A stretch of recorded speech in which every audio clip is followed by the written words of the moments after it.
Hello, welcome all of you for the disaster management classes. This is Dr. Niranjan Babu HS, Assistant Professor of Commerce, working at Maharani Women's Commerce and Management College, Mysore. We are making a discussion on very interesting subject in disaster management, and this subject is prescribed for third semester BCom, University of Mysore. We are in the 15th session. In this session, we will be starting the discussion on the Unit 3 in the disaster management subject.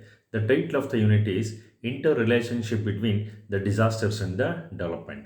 Particularly, today I'll be discussing on Introduction to disasters and vulnerabilities and also the factors influencing the vulnerabilities. ನಾವು ಈ ದಿನ disaster ಮ್ಯಾನೇಜ್ಮೆಂಟ್ನಲ್ಲಿ unit 3 ಅಂದರೆ ಮೂರನೇ ಚಾಪ್ಟರ್ನ ಪ್ರಾರಂಭ ಮಾಡ್ತಾ ಇದ್ದೀವಿ. ಈ ಮೂರನೇ ಚಾಪ್ಟರ್ನ ಟೈಟಲ್ ಏನು ಅಂತಂದರೆ ವಿಪತ್ತುಗಳು ಮತ್ತು ಅಭಿವೃದ್ಧಿ ನಡುವೆ ಇರುವಂತಹ ಪರಸ್ಪರ ಸಂಬಂಧ. ಈ ಮೇನ್ ಥೀಮನ್ನು ಇಟ್ಕೊಂಡು ಇಡೀ ಇನ್ನು 6 ಸೆಷನ್ಗಳನ್ನು ನಾವು ಚರ್ಚೆ ಮಾಡೋದಿದೆ. ಈ ದಿನ ನಿರ್ದಿಷ್ಟವಾಗಿ ನಾವು ದುರ್ಬಲತೆ ಅಂದರೆ ಏನು ಮತ್ತು ಅದನ್ನು ಪ್ರಭಾವಿಸುವಂಥ ಅಂಶಗಳೇನು ಅನ್ನೋದ್ರ ಬಗ್ಗೆ ಚರ್ಚೆಯನ್ನು ಮಾಡೋಣ. ಮೊದಲಿಗೆ we shall make a quick recap so far what we have discussed. ಈ ವಿಪತ್ತು ನಿರ್ವಹಣೆಯಲ್ಲಿ ಇದುವರೆಗೆ ಏನೇನು ಚರ್ಚೆ ಮಾಡ್ಕೊಂಡು ಬಂದಿದ್ದೀವಿ ಅಂತಂದರೆ, ವಿಪತ್ತುಗಳನ್ನು ಎದುರಿಸದೇ ಇರುವಂತಹ ದೇಶ ಇಡೀ ಜಗತ್ತಿನಲ್ಲೇ ಇಲ್ಲ.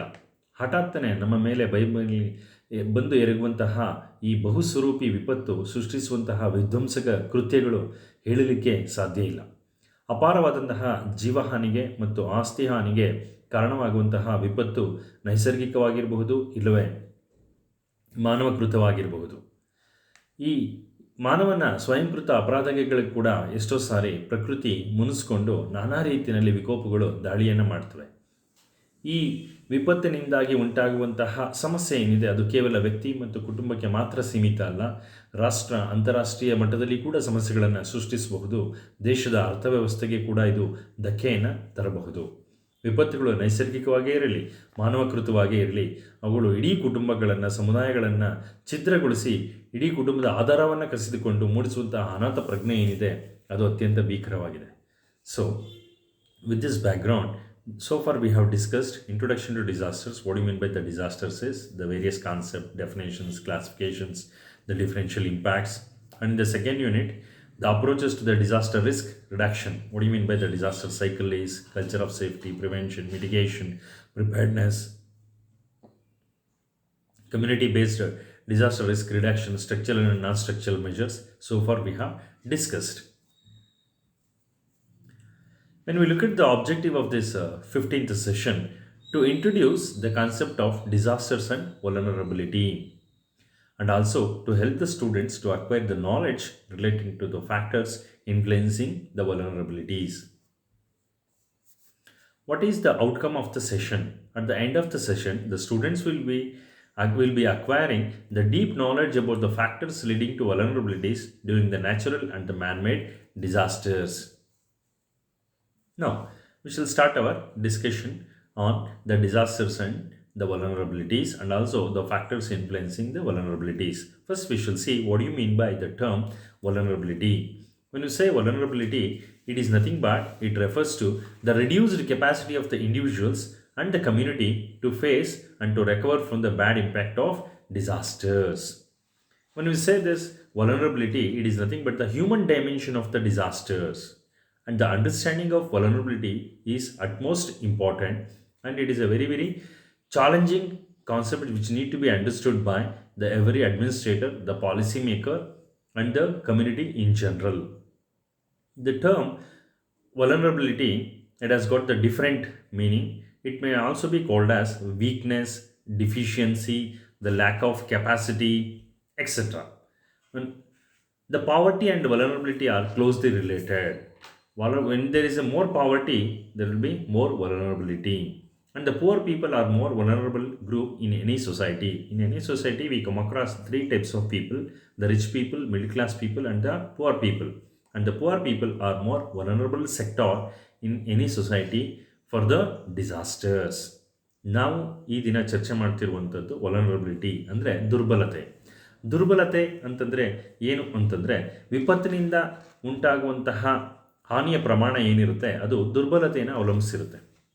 ಅಂದರೆ ವ್ಯಕ್ತಿ, ಕುಟುಂಬ ಮತ್ತು ಸಮುದಾಯ ಹೆಚ್ಚು ದುರ್ಬಲತೆಯನ್ನು ಹೊಂದಿದ್ದರೆ ಅವರಿಗೆ ಹೆಚ್ಚು ಹಾನಿಯಾಗುವಂತಹ ಸಾಧ್ಯತೆಗಳು ಹೆಚ್ಚಿರುತ್ತೆ. ಕಡಿಮೆ ದುರ್ಬಲತೆಯನ್ನು ಹೊಂದಿದ್ದಾಗ ಕಡಿಮೆ ಹಾನಿಯಾಗುತ್ತೆ.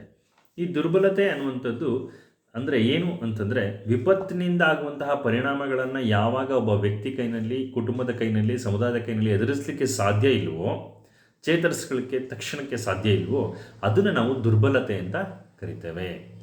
ಮತ್ತು ಬಡತನಕ್ಕೂ ದುರ್ಬಲತೆಗೂ ಅತ್ಯಂತ ಹೆಚ್ಚಿನ ಹತ್ತಿರದ ನಂಟಿದೆ ಅನ್ನುವಂಥ ಮಾತಿದೆ. ಅಂದರೆ ಹೆಚ್ಚು ಹೆಚ್ಚು ಬಡತನ ಇದ್ದಷ್ಟು ದುರ್ಬಲತೆ ಕೂಡ ಹೆಚ್ಚಾಗಿರುತ್ತೆ. Poor people are more vulnerable. ಯಾವುದೇ ಒಂದು ಸಮಾಜದಲ್ಲಿ ಶ್ರೀಮಂತ, ಮಧ್ಯಮ ವರ್ಗದವರು ಮತ್ತು ಬಡ ವರ್ಗದವರು, ಬಡ ಜನತೆ, ಈ ರೀತಿಯ 3 ನಾವು ಲೇಯರ್ಗಳನ್ನು ಕಾಣ್ತೀವಿ. ಇದರಲ್ಲಿ ಬಡ ಜನತೆ ಅತ್ಯಂತ ಹೆಚ್ಚು ದುರ್ಬಲತೆಗೆ ಒಳಗಾಗ್ತಾರೆ. The vulnerabilities and the factors influencing them. When we look at the factors which will lead to the vulnerabilities, we can able to list out like this: economic factors, physical factors, human factors, political factors, social factors, environmental factors. We will be discussing one by one today. ಕನ್ನಡದಲ್ಲಿ ಹೇಳೋದಾದರೆ, ದುರ್ಬಲತೆ ಅಂದರೆ ಏನು, ದುರ್ಬಲತೆಯನ್ನು ಪ್ರಭಾವಿಸುವಂಥ ಅಂಶಗಳು ಯಾವುದ್ರ ಬಗ್ಗೆ ನಾವು ಚರ್ಚೆಯನ್ನು ಮಾಡ್ತಿದ್ದೀವಿ. ದುರ್ಬಲತೆಯನ್ನು ಪ್ರಭಾವಿಸುವಂಥ ಅಂಶಗಳಲ್ಲಿ ಬಹಳ ಮುಖ್ಯವಾಗಿ ಆರ್ಥಿಕ ಅಂಶಗಳು, ಭೌತಿಕ ಅಂಶಗಳು, ಮಾನವ ಅಂಶಗಳು, ರಾಜಕೀಯ ಅಂಶಗಳು, ಸಾಮಾಜಿಕ ಅಂಶಗಳು ಮತ್ತು ಪರಿಸರದ ಅಂಶಗಳು. ಮೊದಲಿಗೆ ನಾವು ಎಕನಾಮಿಕ್ ಫ್ಯಾಕ್ಟರ್ಸ್ ಅಂದರೆ ಆರ್ಥಿಕ ಅಂಶಗಳು ಅನ್ನುವಂತಹ ಒಂದು ಹೆಡ್ಡಿಂಗ್ನಲ್ಲಿ ಚರ್ಚೆಯನ್ನು ಪ್ರಾರಂಭ ಮಾಡೋಣ.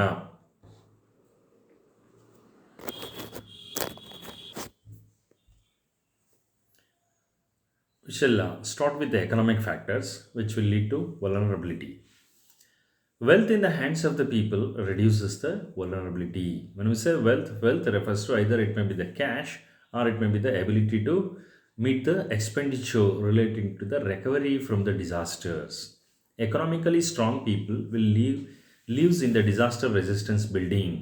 If you are economically strong, you will build strong buildings by using good quality of materials, and with a proper plan you will be building, so thereby that will resist any disasters, or it will withstand against any disasters effects.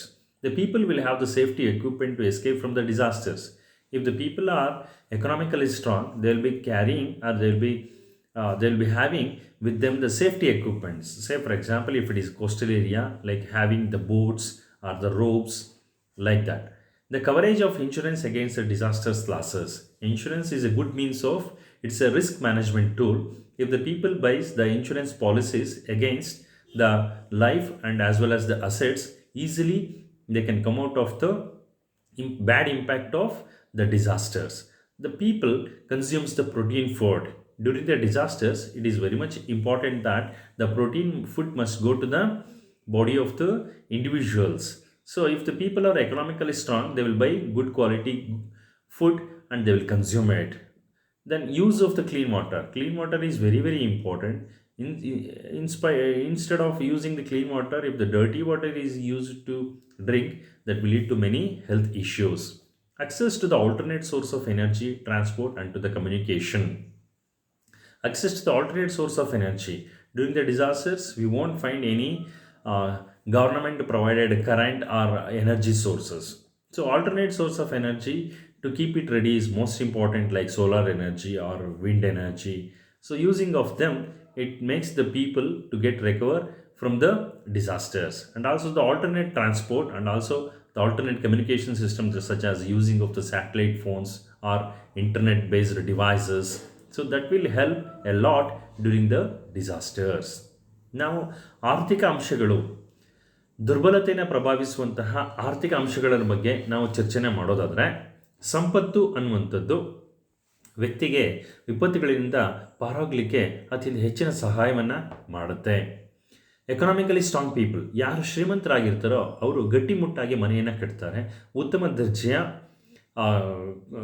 ಮನೆಯನ್ನು ಕಟ್ಟಲಿಕ್ಕೆ ಉತ್ತಮ ದರ್ಜೆಯ ವಸ್ತುಗಳನ್ನು, ಪದಾರ್ಥಗಳನ್ನು ಉಪಯೋಗಿಸಿ ಮನೆ ಕಟ್ಟೋದ್ರಿಂದ ಅವು ಭದ್ರವಾಗಿರುತ್ತೆ, ಯಾವುದೋ ವಿಪತ್ತಿಗೆ ಅದು ಜಗುವುದಿಲ್ಲ. ಮತ್ತು people will have the safety equipments. ಅಂದರೆ ಸೇಫ್ಟಿ ಎಕ್ವಿಪ್ಮೆಂಟ್ಸ್ ಅಂತಂದರೆ ರಕ್ಷಣಾತ್ಮಕ ಸಾಧನಗಳನ್ನು ಹೊಂದಿರೋದರಿಂದ, ಅಥವಾ ಯಾರಲ್ಲಿ ಹೆಚ್ಚು ದುಡ್ಡಿರುತ್ತೋ ಅವರು ಹೆಚ್ಚು ರಕ್ಷಣಾತ್ಮಕ ಸಾಧನಗಳನ್ನು ಪಡ್ಕೊಳ್ಳೋದ್ರಿಂದ ಅವರು ಬಹಳ ಸುಲಭವಾಗಿ ಡಿಸಾಸ್ಟರ್ಸಿಂದ ಎಸ್ಕೇಪ್ ಆಗುವಂತಹ ಚಾನ್ಸಸ್ ಹೆಚ್ಚಿರುತ್ತೆ. ಮತ್ತು ಕವರೇಜ್ ಆಫ್ ಇನ್ಶೂರೆನ್ಸ್, ವಿಮಾ ಸೌಲಭ್ಯ ಯಾರು ಪಡ್ಕೊಂಡಿರ್ತಾರೋ ಆಸ್ತಿಗಳ ಮೇಲೆ, ವ್ಯಕ್ತಿಗಳ ಮೇಲೆ ವಿಮೆಯನ್ನು ಪಡೆದುಕೊಂಡಾಗ ವಿಮಾ ಸಂಸ್ಥೆಗಳು ವಿಪತ್ತಿನ ಸಂದರ್ಭದಲ್ಲಿ ಎಷ್ಟೇ ಲಾಸ್ ಆದರೂ ಕೂಡ ಅದನ್ನು ನಾವು ಭರಿಸಿ ಕೊಡ್ತವೆ. ಹಾಗಾಗಿ ಸುಲಭವಾಗಿ ನಾವು ವಿಪತ್ತಿನ ಸಂದರ್ಭದಿಂದ ಪಾರಾಗಬಹುದು.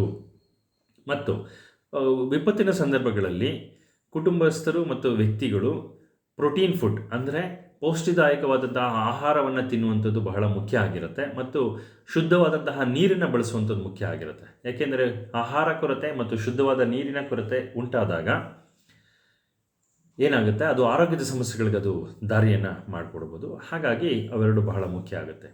ಮತ್ತು ಕೊನೆಯ ಅಂಶ, access the alternate source of energy, ಶಕ್ತಿಯ ಸಂಪನ್ಮೂಲ. ಅಂದರೆ ವಿಪತ್ತಿನ ಸಂದರ್ಭದಲ್ಲಿ ಸರ್ಕಾರ ಒದಗಿಸುವಂತಹ ವಿದ್ಯುತ್ ಏನಿರುತ್ತೆ ಅದು ಹಾನಿಗೊಳಗಾಗಿರುತ್ತೆ. ಹಾಗಾಗಿ ಅದು ಲಭ್ಯತೆ ಸಾಧ್ಯ ಇರೋದಿಲ್ಲ. ಹಾಗಾಗಿ ಇಲ್ಲಿ ಜನಗಳಲ್ಲಿ ಪರ್ಯಾಯ ವಿದ್ಯುತ್ ಅಥವಾ ಪರ್ಯಾಯ ಶಕ್ತಿಯ ಮೂಲಗಳನ್ನು ಬಳಸಲಿಕ್ಕೆ ಸಾಧ್ಯತೆ ಇರುತ್ತೆ. ಅವರು ಬಹಳ ಸುಲಭವಾಗಿ ವಿಪತ್ತಿನ ಸಂದರ್ಭಗಳಿಂದ ಪಾರಾಗಬಹುದು, ದುರ್ಬಲತೆ ಕಮ್ಮಿ ಇರುತ್ತೆ ಅಂತ ಹೇಳ್ಬಿಟ್ಟು. ಫಾರ್ ಎಕ್ಸಾಂಪಲ್ ಸೋಲಾರ್ ಇರ್ಬೋದು, ವಿಂಡ್ ಎನರ್ಜಿ ಇರಬಹುದು. ಸೊ ಹೀಗೆ.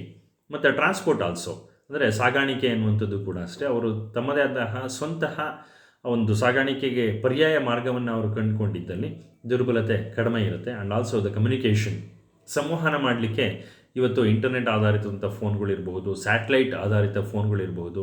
ಸೊ ವಿಪತ್ತಿನ ಸಂದರ್ಭದಲ್ಲಿ ಮೊಬೈಲ್ ಟವರ್ಗಳು ಕೂಡ ಹಾನಿಗೊಳಗಾಗೋದ್ರಿಂದ ಸೊ ಈ ಸ್ಯಾಟಲೈಟ್ ಫೋನ್ಗಳು ಹೆಚ್ಚು ರಕ್ಷಣೆಗೆ ನಮಗೆ ಒದಗಿ ಬರುತ್ತೆ ಅಂತ ಹೇಳಿಬಿಟ್ಟು.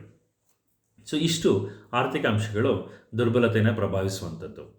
ಮುಂದೆ ನಾವು ನೋಡೋದಾದರೆ ಫಿಸಿಕಲ್ ಫ್ಯಾಕ್ಟರ್ಸ್, ಅಥವಾ ಅದನ್ನು ಕನ್ನಡದಲ್ಲಿ ಭೌತಿಕ ಅಂಶಗಳು ಅಂತ ಕರಿತೀವಿ. The level of vulnerability depends upon the presence of the physical environment in which the people live. The vulnerability is less where there are warning systems. Immediate response to the disasters is available. The quality of material being used to build the building or the residence flats in the planned layout and the access to the basic infrastructure facilities that will reduce the vulnerability. In the absence of the medical facilities or the protective facilities, the possibility of vulnerability is more. ನಾವು ಯಾವ ಭೌತಿಕ ಅಂಶಗಳಿಂದಾಗಿ ದುರ್ಬಲತೆ ಹೆಚ್ಚು ಕಾರಣ ಆಗುತ್ತೆ ಅಂತ ನೋಡೋದಾದರೆ, ಯಾವ ಒಂದು ಭೌತಿಕ ಪರಿಸರದಲ್ಲಿ ವ್ಯಕ್ತಿಗಳು, ಕುಟುಂಬಗಳು, ಸಮುದಾಯಗಳು ವಾಸ ಮಾಡ್ತಿರ್ತವೋ ಅದು ದುರ್ಬಲತೆಯನ್ನು ನಿರ್ಧರಿಸುತ್ತೆ. ಅಂದರೆ ಒಂದು ವೇಳೆ ವ್ಯಕ್ತಿಗಳು ಅತ್ಯಂತ ಸೂಕ್ತವಾದಂತಹ ಲೇಔಟ್, ಅಂದರೆ ತುಂಬ ವ್ಯವಸ್ಥಿತವಾಗಿ ವೈಜ್ಞಾನಿಕವಾಗಿ ನಿರ್ಮಿಸಿರುವಂತಹ ಒಂದು ವಸತಿ ಪ್ರದೇಶಗಳಲ್ಲಿ, ಸೂಕ್ತವಾದಂತಹ ಎತ್ತರವಾದಂತಹ ಭೂಮಿನಲ್ಲಿ ಮತ್ತು ಗಟ್ಟಿಮುಟ್ಟಾದಂತಹ ಪದಾರ್ಥಗಳನ್ನು ನಿರ್ಮಿಸಿದಂಥ ಮನೆಗಳಲ್ಲಿ ವಾಸ ಮಾಡ್ತಾ ಇದ್ದರೆ ದುರ್ಬಲತೆ ಕಮ್ಮಿ ಇರುತ್ತೆ. ಮತ್ತು ಆ ರೀತಿ ಕಟ್ಟಡಗಳಿಗೆ ಸೂಕ್ತವಾದಂತಹ ಮೇಲ್ವಿಚಾರಣೆ ಇರಬಹುದು, ಮತ್ತು ಮೂಲಭೂತ ಸೌಕರ್ಯಗಳಿರ್ಬೋದು. ಇವೆಲ್ಲವೂ ಇದ್ದಲ್ಲಿ ನಮಗೆ ದುರ್ಬಲತೆ ಅನ್ನುವಂಥದ್ದು ಅತ್ಯಂತ ಕಡಿಮೆ ಒಂದು ರೀತಿಯಲ್ಲಿ ಪ್ರಭಾವವನ್ನು ಬೀರುತ್ತೆ, ಇಲ್ಲದಿದ್ದರೆ ಹೆಚ್ಚು ಬೀರುತ್ತೆ. ಮತ್ತು ರಸ್ತೆಗಳು ಕೂಡ ಬಹಳ ಮುಖ್ಯ ಆಗುತ್ತೆ. ಗುಣಮಟ್ಟದಲ್ಲಿ ನಿರ್ಮಿಸಿದಂತಹ ರಸ್ತೆಗಳು ವಿಪತ್ತಿನ ಸಂದರ್ಭಗಳಲ್ಲಿ ವ್ಯಕ್ತಿಗಳು ಹಾನಿಗೀಡಾದಂತಹ ಅಥವಾ ಗಾಯಗೊಂಡಂತಹ ವ್ಯಕ್ತಿಗಳನ್ನು ಹಾಸ್ಪಿಟಲ್ಗಳಿಗೆ ಸಾಗಿಸಲಿಕ್ಕೆ ಅತ್ಯಂತ ಹೆಚ್ಚು ಅನುಕೂಲಕ್ಕೆ ಬರುತ್ತೆ. ಹಾಗಾಗಿ ಉತ್ತಮವಾದಂತಹ ರಸ್ತೆ, ಸಂವಹನ ಇರ್ಬೋದು, ಆಸ್ಪತ್ರೆಗಳು ಹತ್ತಿರದಲ್ಲಿ ಇರಬಹುದು, ಇವೆಲ್ಲವೂ ಇದ್ದಲ್ಲಿ ದುರ್ಬಲತೆ ಕಮ್ಮಿ ಇರುತ್ತೆ. ಒಂದು ವೇಳೆ ದೂರ ಇದ್ದಲ್ಲಿ, ಲಭ್ಯತೆ ಇಲ್ಲದೆ ಇದ್ದಲ್ಲಿ ದುರ್ಬಲತೆ ಹೆಚ್ಚಾಗುತ್ತೆ. ಮತ್ತು ಅನೇಕ ಸಂದರ್ಭಗಳಲ್ಲಿ ನಾವು ಏನನ್ನು ನೋಡ್ತೀವಿ ಅಂತಂದರೆ, ಈ ವಿಪತ್ತು ಸಂಭವಿಸಿದಾಗ ರಸ್ತೆಗಳಲ್ಲಿ ಟ್ರಾಫಿಕ್ ತುಂಬ ಜಾಸ್ತಿ ಆಗಿಬಿಡುತ್ತೆ. ಆಗ ನಾವು ಜನಗಳನ್ನು ಅತ್ಯಂತ ವೇಗವಾಗಿ ನಾವು ಆಸ್ಪತ್ರೆಗೆ ಕರೆದುಕೊಂಡು ಹೋಗುವಂಥದ್ದು ತುಂಬ ಕಷ್ಟ ಆಗುತ್ತೆ. ಸೊ ಹಾಗಾಗಿ ಅವಾಗ ದುರ್ಬಲತೆ ಹೆಚ್ಚಾಗುತ್ತೆ. ನೆಕ್ಸ್ಟು ನಾವು ಹ್ಯೂಮನ್ ಫ್ಯಾಕ್ಟರ್ಸ್, ಅಂದರೆ ಮಾನವ ಅಂಶಗಳನ್ನು ನಾವು ನೋಡೋದಾದರೆ, ಮಾನವ ಅಂಶಗಳಲ್ಲಿ vulnerability reduces if the people possesses, if they do have the owning the wealth by the individuals. If the individuals are having the wealth, so easily they get recovered from the disasters. And also decent level of education is most important. Education brings a man awareness relating to what is disasters and how to get recover immediately from the disasters. They will come to know, and thereby easily they will get recovered from the disasters, and there will be less vulnerability. And also the good governance by the administrators. When you say governance, it is refers to the transparency in doing the administration. If the administrators are good, they will give the good governments through which the people can be rescued immediately. Adoption of new technology, the different adoption of new technology. As the technology do comes, the new type of technologies that must be adopted for the disaster management purpose so that the vulnerability will be less. The different age groups in society, health and the women's safety. During the disasters, when it is a human factor, the different type of age group in the societies must be taken care. That means usually in any family or in any community, the people will be of three classification: the elders, the aged people, the elders, and the kids. So all the three groups must be taken care, and also health of and also the women's safety is most important because in all the disasters, most vulnerable person is, it is not the male, it is the woman. ನಾವು ಮಾನವ ಅಂಶಗಳಲ್ಲಿ ಯಾವುದು ದುರ್ಬಲತೆಗೆ ಅವು ಕಾರಣ ಆಗ್ತದೆ ಅಂತ ನಾವು ನೋಡೋದಾದರೆ, ಮೊದಲಿಗೆ ಸಂಪತ್ತು. ಅಂದರೆ ಯಾವ ವ್ಯಕ್ತಿಗಳಲ್ಲಿ ಸಂಪತ್ತಿನ ಪ್ರಮಾಣ ಹೆಚ್ಚಿರುತ್ತೆ ಅವರಿಗೆ ದುರ್ಬಲತೆ ಪ್ರಭಾವಿಸುವಂತಹ ಅವಕಾಶಗಳು ಕಡಿಮೆ ಇರುತ್ತೆ. ಏಕೆಂದರೆ ಅವರು ಯಾವುದೇ ರೀತಿಯಾದ ವಿಪತ್ತುಗಳು ಎದುರಾದಾಗ ಅವರಲ್ಲಿ ಇರುವಂಥ ಆರ್ಥಿಕ ಚೇತನದಿಂದ ಅಥವಾ ಸಂಪತ್ತಿನಿಂದಾಗಿ ಅವರು ಆ ಎಲ್ಲ ವಿಪತ್ತುಗಳಿಂದ ಅವರು ಹೊರಗಡೆ ಬರಬಹುದು. ಹಾಗಾಗಿ ಸಂಪತ್ತು ಅನ್ನುವಂಥದ್ದು ವ್ಯಕ್ತಿಗಳ ಕೈನಲ್ಲಿ ಬಹಳ ಪ್ರಮುಖ ಪಾತ್ರವನ್ನು ವಹಿಸುತ್ತೆ. ಮತ್ತು ವಿಪತ್ತಿನ ಸಂದರ್ಭಗಳಲ್ಲಿ ಸುರಕ್ಷಿತವಾದಂತಹ ಸ್ಥಳಗಳಿಗೆ ತೆರಳಲಿಕ್ಕೆ ಬಡ ಜನತೆಗೆ ಅತ್ಯಂತ ಹೆಚ್ಚು ಹಣಕಾಸಿನ ಕೊರತೆ ಕಾಡ್ತಾ ಇರುತ್ತೆ. ಆದರೆ ಶ್ರೀಮಂತರು ಬಹಳ ಸುಲಭವಾಗಿ ಪಾರಾಗ್ತಾರೆ. ಮತ್ತು ವಿಪತ್ತಿನ ಸಂದರ್ಭಗಳಲ್ಲಿ ನಮಗೆ ಬೇಕಾಗುವಂಥ ಅಗತ್ಯ ಸಾಮಾನುಗಳನ್ನು, ರಕ್ಷಣಾ ಸಲಕರಣೆಗಳನ್ನು ನಾವು ಖರೀದಿ ಮಾಡಲಿಕ್ಕೆ ಬಡ ಜನಗಳ ಕೈಲಿ ಸಾಧ್ಯ ಇಲ್ಲ. ಶ್ರೀಮಂತರ ಕೈಲಿ, ಮಧ್ಯಮ ವರ್ಗದವರ ಕೈಲಿ ಹೇಗೆ ಅವರು ಪರ್ಚೇಸ್ ಮಾಡೋದರಿಂದ ಅಥವಾ ಅದನ್ನು ಖರೀದಿ ಮಾಡೋದರಿಂದ ಅವರು ದುರ್ಬಲತೆ ಅವರಲ್ಲಿ ಕಡಿಮೆ ಇರುತ್ತೆ, ಬಡ ಜನತೆಯಲ್ಲಿ ಜಾಸ್ತಿ ಇರುತ್ತೆ. ಮತ್ತು ಅತ್ಯಂತ ಬಹಳ ಮುಖ್ಯವಾದದ್ದು ಏನು ಅಂತಂದರೆ ಒಳ್ಳೆಯ ಆಡಳಿತ. ಸರ್ಕಾರ ಅನ್ನುವಂಥದ್ದು ಜನರಿಂದ ಜನರಿಗಾಗಿ. ಹಾಗಾಗಿ ವಿಪತ್ತಿನ ಸಂದರ್ಭಗಳಲ್ಲಿ ಸರ್ಕಾರಗಳು ಸೂಕ್ತವಾದಂತಹ ರಕ್ಷಣೆಗಳಿಗೆ ನೀಡಲಿಕ್ಕೆ ಧಾವಿಸಬೇಕಾಗತ್ತೆ. ಮತ್ತು ಅತ್ಯಂತ ಪಾರದರ್ಶಕವಾಗಿ ಎಲ್ಲರಿಗೂ ಕೂಡ ಸಮಾಜದಲ್ಲಿ ವಿಪತ್ತಿಗೆ ಒಳಪಟ್ಟಂಥ ಪ್ರತಿಯೊಬ್ಬರನ್ನು ಕೂಡ ರಕ್ಷಣೆ ಮಾಡುವಂಥ ಕೆಲಸವನ್ನು ಸರ್ಕಾರ ಮಾಡಬೇಕಾಗಿರುತ್ತೆ. ಆವಾಗ ದುರ್ಬಲತೆ ಕಡಿಮೆ ಇರುತ್ತೆ. ಮತ್ತು ಶಿಕ್ಷಣ ಅನ್ನುವಂಥದ್ದು ಬಹಳ ಮುಖ್ಯ. ವ್ಯಕ್ತಿಗಳು ವಿಪತ್ತು ಸಂಭವಿಸೋಕ್ಕಿಂತ ಮುಂಚೆನೇ ವಿಪತ್ತು ಸಂದರ್ಭಗಳಲ್ಲಿ ನಾವು ಹೇಗೆ ವರ್ತಿಸಬೇಕು, ವಿಪತ್ತುಯಿಂದ ಪಾರಾಗುವಂಥ ಬಗೆಯೇದು, ಮತ್ತು ರಕ್ಷಣಾ ಸಾಧನಗಳು ಯಾವುದನ್ನು ನಾವು ಬಳಸಬೇಕು, ಮತ್ತು ಯಾರನ್ನು ಸಂಪರ್ಕಿಸಬೇಕು ವಿಪತ್ತುಗಳನ್ನು ನಾವು ಒಳಗಾದಾಗ ಅನ್ನುವಂಥ ಅಂಶಗಳು ಅವರಿಗೆ ಮನದಟ್ಟಾಗಿದ್ದರೆ ಅಥವಾ ಅವರಿಗೆ ಶಿಕ್ಷಣವನ್ನು ನೀಡಿದರೆ ಅವರು ಬಹಳ ಸುಲಭವಾಗಿ ಅದರಿಂದ ಹೊರಗಡೆ ಬರ್ತಾರೆ ಮತ್ತು ದುರ್ಬಲತೆ ಕಮ್ಮಿ ಆಗುತ್ತೆ. ಹಾಗೆ ತಂತ್ರಜ್ಞಾನದ ಅಳವಡಿಕೆ. ಫಾರಿನ್ಗಳಲ್ಲಿ ಅಥವಾ ಅಡ್ವಾನ್ಸ್ಡ್ ಕಂಟ್ರೀಸಲ್ಲಿ ಅರ್ಲಿ ವಾರ್ನಿಂಗ್ ಸಿಸ್ಟಮ್ಸ್ ಅಂದರೆ ಮುನ್ನೆಚ್ಚರಿಕಾ ಕ್ರಮಗಳನ್ನು ಕೈಗೊಂಡು ಅವರು ಮುನ್ನೆಚ್ಚರಿಕೆ ನೀಡುವಂಥ ಸಾಧನಗಳನ್ನು ಅವರು ಹೆಚ್ಚು ಅಭಿವೃದ್ಧಿಪಡಿಸಿರೋದ್ರಿಂದ ಸೊ ಅಲ್ಲಿ ದುರ್ಬಲತೆ ಕಡಿಮೆ ಇರುತ್ತೆ. ಬಡ ರಾಷ್ಟ್ರಗಳಲ್ಲಿ ಮತ್ತು ಅಭಿವೃದ್ಧಿಶೀಲ ರಾಷ್ಟ್ರಗಳಲ್ಲಿ ಈ ಅರ್ಲಿ ವಾರ್ನಿಂಗ್ ಸಿಸ್ಟಮ್ಸ್ ಅಂದರೆ ಮುನ್ನಂದಾಜು ಮಾಡಿ ಮುನ್ನೆಚ್ಚರಿಕೆ ನೀಡುವಂತಹ ವ್ಯವಸ್ಥೆಗಳು ಇನ್ನಷ್ಟು ಅತ್ಯುತ್ತಮವಾಗಿ ರೂಪಿತಗೊಳ್ಳದೇ ಇರುವುದರಿಂದ ದುರ್ಬಲತೆ ಅತ್ಯಂತ ಹೆಚ್ಚು ಇರುತ್ತೆ. ಮತ್ತು ದುರ್ಬಲತೆಯ ಸಂದರ್ಭಗಳಲ್ಲಿ ನಾವು ವಯಸ್ಸಿನ ಆಧಾರದ ಮೇಲೆ ನೋಡೋದಾದರೆ ಯಾವುದೇ ಸೊಸೈಟಿನಲ್ಲಿ ಏಜ್ಡ್ ಪೀಪಲ್ ಅಂದರೆ ಅತ್ಯಂತ ಹೆಚ್ಚು ವಯಸ್ಸಾದಂಥವರು ಮತ್ತು ಮಧ್ಯಮ ವಯಸ್ಸಿನವರು ಮತ್ತು ಮಕ್ಕಳು 3 ಜನ ವ್ಯಕ್ತಿಗಳಿರ್ತಾರೆ. ಇದರಲ್ಲಿ ಮಕ್ಕಳು ಮತ್ತು ಅತ್ಯಂತ ಹೆಚ್ಚು ವಯಸ್ಸಾದವರು ಹೆಚ್ಚು ದುರ್ಬಲತೆಗೆ ಒಳಗಾಗ್ತಾರೆ. ಯಾಕೆಂದರೆ ವಿಪತ್ತಿನಿಂದ ಪಾರಾಗಲಿಕ್ಕೆ ಪಾಪ ಅವ್ರಿಗೆ ಕಷ್ಟ ಆಗುತ್ತೆ, ಮಕ್ಕಳಿಗೆ ಮತ್ತು ತುಂಬ ವಯಸ್ಸಾದಂಥವ್ರಿಗೆ. ಹಾಗಾಗಿ ಮಧ್ಯವಯಸ್ಕರು ಹೇಗೋ ಪಾರಾಗ್ತಾರೆ. ಆದರೆ ಈ ನಡೆಯೋಕ್ಕಾಗದೇ ಇರುವಂಥ ಅಶಕ್ತರು, ವೃದ್ಧರು ಯಾರಿರ್ತಾರೆ ಸೊ ಅವರಿಗೆ ತುಂಬ ಕಷ್ಟ ಆಗುತ್ತೆ. ಮತ್ತು ಮಕ್ಕಳು ಕೂಡ ತಮ್ಮನ್ನು ತಾವು ರಕ್ಷಣೆ ಮಾಡ್ಕೊಳ್ಳೋ ಸ್ಥಿತಿಯಲ್ಲಿ ಇರೋದ್ರಿಂದ ಹಾಗಾಗಿ ಅವ್ರಿಗೆ ದುರ್ಬಲತೆ ಹೆಚ್ಚಿನ ಕಾಡುತ್ತೆ. ಮತ್ತು woman safety is most important. ಹೆಣ್ಣಿನ ರಕ್ಷಣೆ ತುಂಬ ಮುಖ್ಯ ಆಗುತ್ತೆ. ಯಾಕೆಂದರೆ ಯಾವುದೇ ವಿಪತ್ತಿನ ಸಂದರ್ಭದಲ್ಲಿ ಅತ್ಯಂತ ಹೆಚ್ಚು ಹಾನಿಗೊಳಗಾಗೋದು ಯಾರು ಅಂತಂದರೆ ಗಂಡು ಮತ್ತು ಹೆಣ್ಣೆ ಅತ್ಯಂತ ಹೆಚ್ಚು ಹೊರೆಯನ್ನು ಹೊರ್ತಾಳೆ ಮತ್ತು ದುರ್ಬಲತೆಗೆ ಒಳಗಾಗ್ತಾಳೆ. ಸೊ ಇಷ್ಟು ಅಂಶಗಳು, ಮಾನವ ಅಂಶಗಳು ದುರ್ಬಲತೆಗೆ ಅವು ಕಾರಣ ಆಗ್ತವೆ.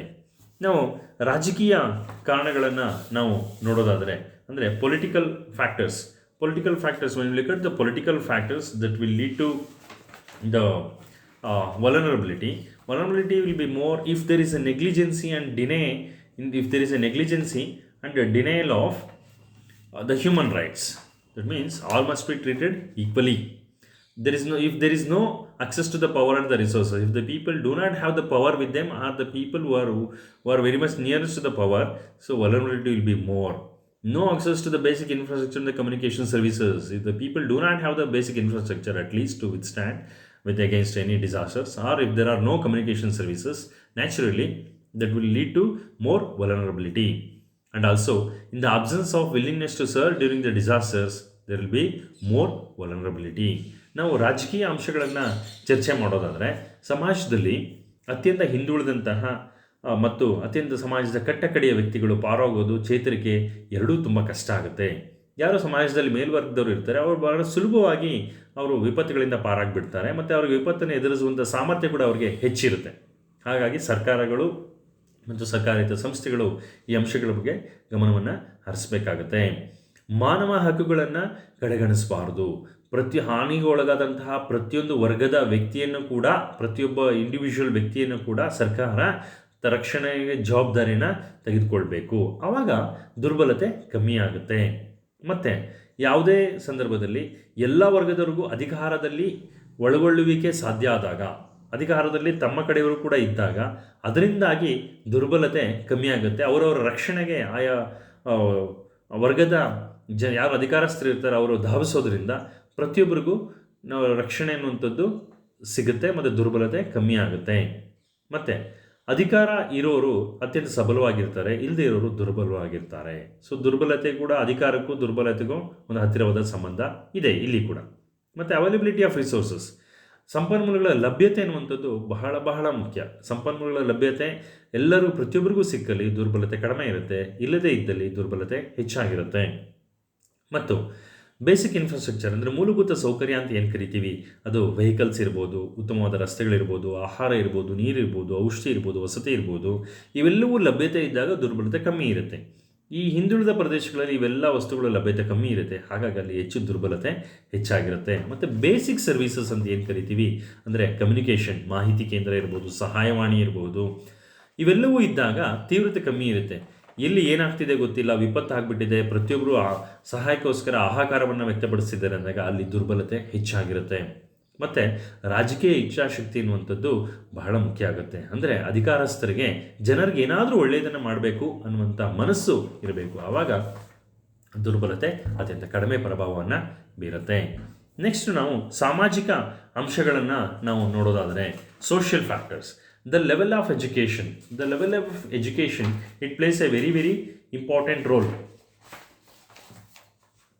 because if the people are much educated, if they are graduated or if they possess the master degrees, or if they are having a research knowledge, so for them, and also the literacy rate, that means how many people can able to read and write, so that is also quite important. If that is the thing, so certainly the social factors plays an important role in reducing the vulnerability. The training, protection and security, how to protect ourselves during the disasters, that's a very very important aspect. Prior that any disasters occurs, the government must give the proper training to the people as to how to protect themselves during the disasters happening. And also the social justice in a sense to see that every citizen in the country, or every citizen in the affected areas must be given the justice when it is a question of rescue operations. And also the strong cultural belief, that also plays a very important role in whether they increase or decrease in the vulnerability. The good governance and the organized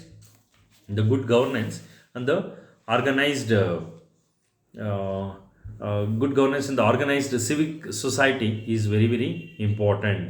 And the closeness to the basic human rights is also one of the important factor lead to vulnerability. ನಾವು ಸಾಮಾಜಿಕ ಅಂಶಗಳು, ದುರ್ಬಲತೆಯನ್ನು ಪ್ರಭಾವಿಸುವಂತಹ ಸಾಮಾಜಿಕ ಅಂಶಗಳನ್ನು ನಾವು ನೋಡಿದಾಗ, level of education, ವಿದ್ಯೆಯ ಗುಣಮಟ್ಟ ಎಷ್ಟಿದೆ. ನಾವು ಅಡ್ವಾನ್ಸ್ ಕಂಟ್ರೀಸಲ್ಲಿ, ಮುಂದುವರೆದ ರಾಷ್ಟ್ರಗಳಲ್ಲಿ, ಅಲ್ಲಿ ಜನರಲ್ಲಿ ಹೆಚ್ಚಿನ ವಿದ್ಯಾವಂತಿಕೆ ಅಥವಾ ಹೆಚ್ಚಿನ ಶಿಕ್ಷಣ ಇರೋದರಿಂದ ಮತ್ತು ಲಿಟ್ರಸಿ ರೇಟ್, ಸಾಕ್ಷರತೆಯ ಪ್ರಮಾಣ ಹೆಚ್ಚಿರೋದ್ರಿಂದ ಅಲ್ಲಿ ದುರ್ಬಲತೆ ಕಮ್ಮಿ ಇರುತ್ತೆ. ಬಡ ರಾಷ್ಟ್ರಗಳಲ್ಲಿ ಮತ್ತು ಅಭಿವೃದ್ಧಿಶೀಲ ರಾಷ್ಟ್ರಗಳಲ್ಲಿ ಸಾಕ್ಷರತೆಯ ಪ್ರಮಾಣ ಕಡಿಮೆ ಇರೋದರಿಂದ ಅವರಲ್ಲಿ ದುರ್ಬಲತೆ ಹೆಚ್ಚಾಗಿರುತ್ತೆ. ಮತ್ತು ಟ್ರೈನಿಂಗ್, ತರಬೇತಿ ಅನ್ನುವಂಥದ್ದು ಬಹಳ ಮುಖ್ಯ ಆಗುತ್ತೆ. ವಿಪತ್ತು ಸಂಭವಿಸದೇ ಇದ್ದಾಗ ಸಾಮಾನ್ಯ ಪರಿಸ್ಥಿತಿನಲ್ಲಿ ಸರ್ಕಾರಗಳು ಮತ್ತು ಸರ್ಕಾರೇತರ ಸಂಸ್ಥೆಗಳು ಮತ್ತು ಡಿಸಾಸ್ಟರ್ಸ್ ಮ್ಯಾನೇಜ್ಮೆಂಟಲ್ಲಿ ತೊಡ್ಕೊಂಡಿರುವಂತಹ ಸಂಸ್ಥೆಗಳು ಜನಗಳಿಗೆ ತಮ್ಮನ್ನು ತಾವು ರಕ್ಷಣೆ ಮಾಡ್ಕೊಳ್ಳೋದು ಹೇಗೆ ಅನ್ನೋದ್ರ ಬಗ್ಗೆ ಟ್ರೈನಿಂಗನ್ನು ಕೊಡಬೇಕು. ಫಾರ್ ಎಕ್ಸಾಂಪಲ್, ಜಪಾನ್ನಲ್ಲಿ ಅತ್ಯಂತ ಹೆಚ್ಚು ಭೂಕಂಪಗಳು ಸಂಭವಿಸುತ್ತೆ. ಅಲ್ಲಿ ಶಾಲಾ ವಿದ್ಯಾರ್ಥಿಗಳಿಂದನೇ ಪ್ರಾರಂಭ ಮಾಡ್ತಾರೆ. ಶಾಲೆಗೆ ಸೇರಿದ ಪ್ರತಿಯೊಂದು ಮಗುವಿಗೂ ಕೂಡ ಪ್ರಾಥಮಿಕ ಶಿಕ್ಷಣದಲ್ಲೇ ಅವರು ಕೊಡುವಂತಹ ಮೊಟ್ಟ ಮೊದಲ ಶಿಕ್ಷಣ ಯಾವುದು ಅಂತಂದರೆ ಡಿಸಾಸ್ಟರ್ಸ್ ಮ್ಯಾನೇಜ್ಮೆಂಟ್ ಬಗ್ಗೆ ಅರಿವನ್ನು ಮೂಡಿಸುವಂಥದ್ದು.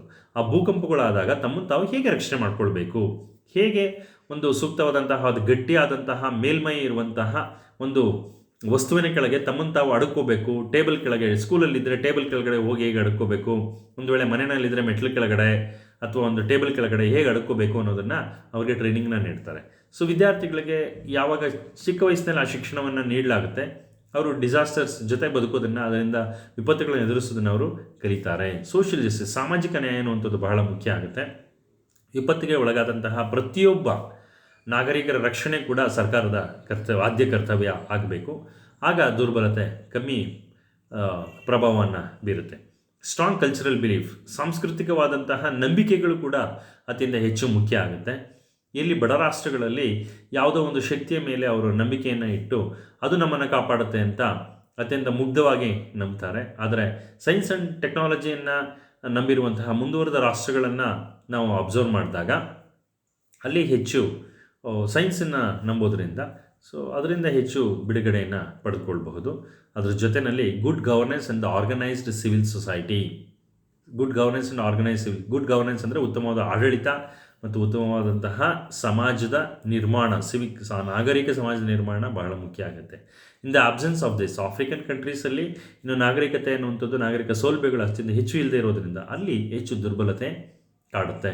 Closeness to the basic human rights, ಮಾನವ ಹಕ್ಕುಗಳು ಅಂತ ಏನು ಕರಿತೀವಿ, ಅಂದರೆ ಬದುಕುವಂತಹ ಹಕ್ಕು, ತಾನು ರಕ್ಷಣೆ ಮಾಡಿಕೊಳ್ಳುವಂಥದ್ದು ಮತ್ತು ಸರ್ಕಾರದಿಂದ ಸಹಾಯನ ಪಡೆದುಕೊಳ್ಳುವಂಥ ನಿಟ್ಟಿನಲ್ಲಿ basic human rights is also very very important. So ಇಷ್ಟು ಸಾಮಾಜಿಕ ಅಂಶಗಳು ದುರ್ಬಲತೆಗೆ ಕಾರಣ ಆಗ್ತವೆ.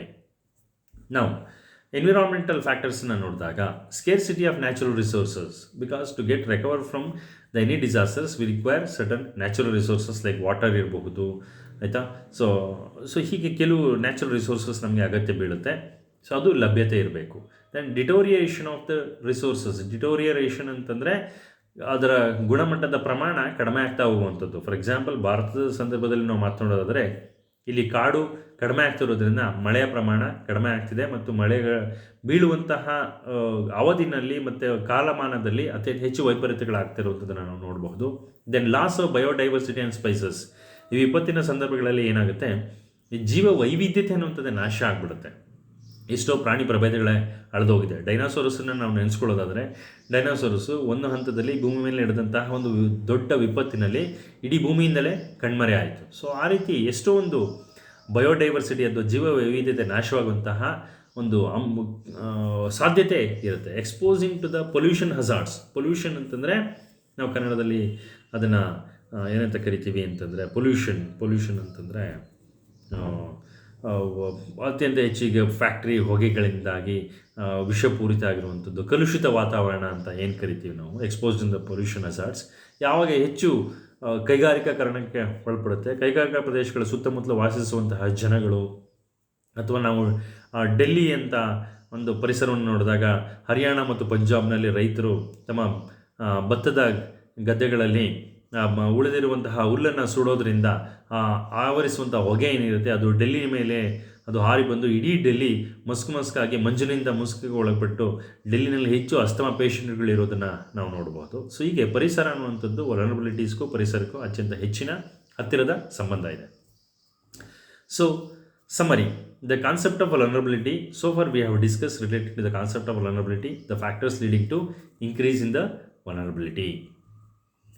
Now we shall see the MCQs. The class of people which are more affected by the disasters are, ಯಾವ ರೀತಿಯಾದಂತಹ ವ್ಯಕ್ತಿಗಳು ಅತ್ಯಂತ ಹೆಚ್ಚು ಹಾನಿಗೆ ಒಳಪಡ್ತಾರೆ ವಿಪತ್ತಿನ ಸಂದರ್ಭದಲ್ಲಿ ಅಂತ ನೋಡೋದಾದರೆ, the poor people, middle class, rich people and none of the above. The answer is poor people, middle class, rich people, none of the above. It is the poor people which will be more affected by the disasters. Answer is A. Vulnerability is influenced by, ದುರ್ಬಲತೆಗೆ ಯಾವುದರಿಂದ ಪ್ರಭಾವಿಸಲ್ಪಟ್ಟಿರುತ್ತೆ ಅಂತಂದರೆ, physical and political factors, socio economic factors, environmental factors, human and environmental factors and all of the above. ನಾವು ಉತ್ತರ ಯಾವುದು ಅಂತ ನೋಡಿದಾಗ ಈಗ ತಾನೇ discuss ಮಾಡಿರುವಂಥ ಆಧಾರದಲ್ಲಿ physical, socio-economical, political, environmental, human and environmental factors, all of the above. So answer is E. Then loss of physical assets and economic losses can be reduced. ನಾವು ಯಾವುದರಿಂದಾಗಿ ಫಿಸಿಕಲ್ ಅಸೆಟ್ಸು ಮತ್ತು ಎಕನಾಮಿಕ್ ಲಾಸಸ್ನ ನಾವು ಕಡಿಮೆ ಮಾಡಬಹುದು ಅಂತಂದರೆ, purchase of insurance products in time, ವಿಮಾ ಸೌಲಭ್ಯವನ್ನು ಪಡೆದುಕೊಂಡಾಗ, ವೆಯ್ಟಿಂಗ್ ಟಿಲ್ ಎನಿವನ್ ಹೆಲ್ಪ್ಸ್, ಯಾರಾದರೂ ಹೆಲ್ಪ್ ಮಾಡ್ತಾರೆ ಅಂತ ಕಾಯ್ದಾಗ, to look towards government to reimburse, ಸರ್ಕಾರನೇ ಎಲ್ಲವನ್ನೂ ನಷ್ಟ ಪರಿಹಾರವನ್ನು ನೀಡಲಿ ಅಂತ ಕಾಯ್ದಾಗ, ಮತ್ತು ನನ್ ಆಫ್ ದ ವೇ ಯಾವುದನ್ನು ಮಾಡದೇ ಇದ್ದಾಗ. ಇದರಲ್ಲಿ 4 ಆಪ್ಷನ್ಸಲ್ಲಿ ಅತ್ಯಂತ ಸೂಕ್ತವಾದ ಯಾವುದು ಅಂತಂದರೆ ನಾವು ಎ ಅಂದರೆ purchase of insurance products in time. ನಾವು ವಿಮಾ ಸೌಲಭ್ಯವನ್ನು ಪಡ್ಕೊಂಡಿದ್ದಾಗ ವಿಮಾ ಸಂಸ್ಥೆಗಳು ಆಟೋಮೆಟಿಕ್ ಆಗಿ ನಷ್ಟಗಳನ್ನು ಪರಿಹರಿಸಿ ನಮಗೆ ನಷ್ಟ ಪರಿಹಾರವನ್ನು ನೀಡ್ತವೆ. ಸರ್ಕಾರ ಕೊಡುತ್ತೆ ಅಂತ ಕಾಯೋದಾಗಲಿ ಅಥವಾ ಇನ್ಯಾರೋ ಬಂದು ಹೆಲ್ಪ್ ಮಾಡ್ತಾರೆ ಅಂತ ಕಾಯೋದಾಗಲಿ, ಇದನ್ನು ಮಾಡಿದ್ರೆ ದುರ್ಬಲತೆ ಹೆಚ್ಚು ಪ್ರಭಾವವನ್ನು ಬೀರುತ್ತೆ. ಹಾಗಾಗಿ ಸರಿಯಾದ ಉತ್ತರ ಯಾವುದು ಅಂತಂದರೆ ಎ. 4ನೇ MCQನ ನೋಡೋದಾದರೆ, in disasters affecting areas constructions of the buildings must be done with. ಎಲ್ಲಿ ವಿಪತ್ತು ಸಂಭವಿಸುತ್ತೋ, ಸಾಧ್ಯತೆ ಇರುತ್ತೋ ಅಂತಹ ಏರಿಯಾಗಳಲ್ಲಿ ಕಟ್ಟಡ ನಿರ್ಮಾಣಗಳಿಗೆ ಯಾವ ರೀತಿ ಮಾಡಬೇಕು ಅಂತಂದರೆ, ವಿತ್ ಎ ಪ್ಲ್ಯಾಂಡ್ ಲೇಔಟ್, ವ್ಯವಸ್ಥಿತವಾದಂತಹ ಒಂದು ನಿರ್ಮಾಣವನ್ನು ಮಾಡಬೇಕು. ಮತ್ತು ವಿತ್ ಪ್ರಾಪರ್ ಸೂಪರ್ವಿಷನ್, ಮೇಲ್ವಿಚಾರಣೆ ಮಾಡಬೇಕು. ಹೇಗೆ ಕಟ್ಟಬೇಕು, ಹೇಗಿರಬೇಕು ಅನ್ನೋದ್ರ ಬಗ್ಗೆ ಸೂಕ್ತವಾದಂಥ ಮೇಲ್ವಿಚಾರಣೆ ಇರಬೇಕು. ಗುಡ್ ಕ್ವಾಲಿಟಿ ಮೆಟೀರಿಯಲ್ಸ್, ಉತ್ತಮ ಗುಣಮಟ್ಟದ ವಸ್ತುಗಳನ್ನು ಉಪಯೋಗಿಸಿ ಕಟ್ಟಿರಬೇಕು. ಮತ್ತು ಉತ್ತರ D, all of the above ಅಂತಿದೆ. ನಾವು ಯಾವುದು ಉತ್ತರ ಅಂತ ನೋಡಿದಾಗ ಬಹಳ ಸರಳವಾಗಿ ನಾವು ಚರ್ಚೆ ಆಧಾರದ ಮೇಲೆ ಹೇಳಬಹುದು. Answer is D, all of the above, ಎಲ್ಲವನ್ನೂ ಒಳಗೊಂಡಂತೆ.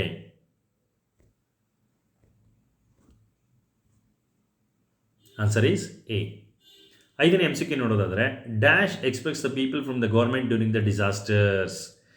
ಸರ್ಕಾರದಿಂದ ಜನಗಳು ಏನನ್ನು ಎಕ್ಸ್ಪೆಕ್ಟ್ ಮಾಡ್ತಾರೆ ವಿಪತ್ತು ಸಂದರ್ಭಗೊಳಗಾದ ಪಕ್ಷದಲ್ಲಿ? Immediate response, option A immediate response, answer B food, clothing and shelter, option C good governance, option D all of the above. ಇದರಲ್ಲಿ ಏನನ್ನು ಎಕ್ಸ್ಪೆಕ್ಟ್ ಮಾಡ್ತಾನೆ ಜನ ನೋಡಿದ್ರೆ, ಇಮಿಡಿಯೇಟ್ ರೆಸ್ಪಾನ್ಸ್ ಅಂದರೆ ತಕ್ಷಣದ ಒಂದು ತುರ್ತು ಸ್ಪಂದನೆ ಅಂತ ಏನು ಕರಿತೀವಿ ಅದನ್ನು ಎಕ್ಸ್ಪೆಕ್ಟ್ ಮಾಡ್ತಾರೆ. ಫುಡ್, ಕ್ಲಾತಿಂಗ್ ಆ್ಯಂಡ್ ಶೆಲ್ಟರ್, ಊಟ, ವಸತಿ ಮತ್ತು ಶೆಲ್ಟರ್ ಇದನ್ನು ಎಕ್ಸ್ಪೆಕ್ಟ್ ಮಾಡ್ತಾರೆ. ಉತ್ತಮವಾದ ಆಡಳಿತವನ್ನು ಎಕ್ಸ್ಪೆಕ್ಟ್ ಮಾಡ್ತಾರೆ ಅನ್ನೋದಂತ ನೋಡೋದಾದರೆ answer all of the above, ಎಲ್ಲವೂ ಕೂಡ ಮುಖ್ಯ ಆಗುತ್ತೆ. ಹಾಗಾಗಿ answer is D. So these are all the references for the session I have taken. So with this, I would like to conclude the discussion on the topic, the vulnerability and the factors affecting the vulnerability. I am Dr. Niranjan Babu. I am ending this session 15. We shall see, or we shall meet in the session 15 with a new topic. Namaste.